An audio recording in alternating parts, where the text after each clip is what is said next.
imeinua ile mshipi ilikuwa imefunga finance bill. Wakenya lazima mkaze kamba, kwa sababu mambo itaendelea kuwa magumu.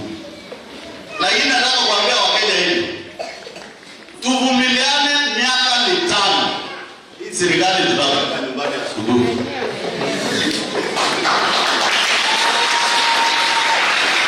Kwa wale mlisupport serikali ya Kenya Kwanza, sisi katika Azimio tukifinywa pia mnafinywa.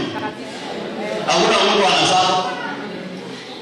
Kwa hiyo Wakenya tudumize amani, tukue ngangari na tuombe Mwenyezi Mungu asiwahi kupatia viongozi wengine Kenya hii kama hawako.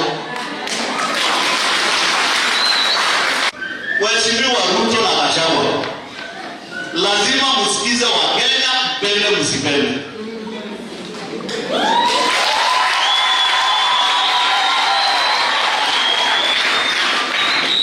Na maneno ya vitisho ya kushika waheshimiwa na viongozi wa Kenya na kupokonya viongozi security. Mimi sitaki security. Security yangu ni watu wa matungulu na Mwenyezi Mungu. Na itakuambia ukweli mchana, Wakenya wamefinyiliwa. Mafuta imeongezeka, unga imeongezeka, shule karo imeongezeka, maisha imekuwa ngumu, na hiyo ni ukweli, upende usipende.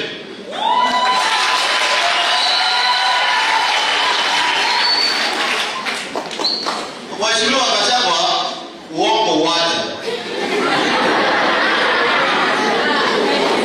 Tulikusikia juzi ukiwa kule Italy, unatangaza dunia mzima ati Kenya ndio nchi iko na the best school feeding program. Nataka kuuliza hawa wananchi, hapa Chelele, watoto wanapewa chakula na serikali kwa shule? Alafu naenda kudanganya nchi mzima, dunia mzima. Tukikuangalia, uongo lazima uishe katika serikali yenu ndio tarudi.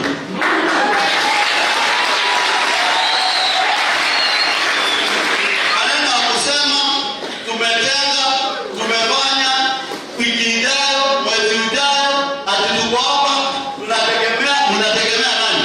Wakenya wanataka uongozi bora. Ni uchungu, lakini nitasema kwenda kundanganya dunia mzima yote na watoto kama hao ati wanapeanga chakula shule. Alafu naenda kudanganya dunia mzima. You are doing a service to us, to organization which need to help schools in Kenya. Vile Mheshimiwa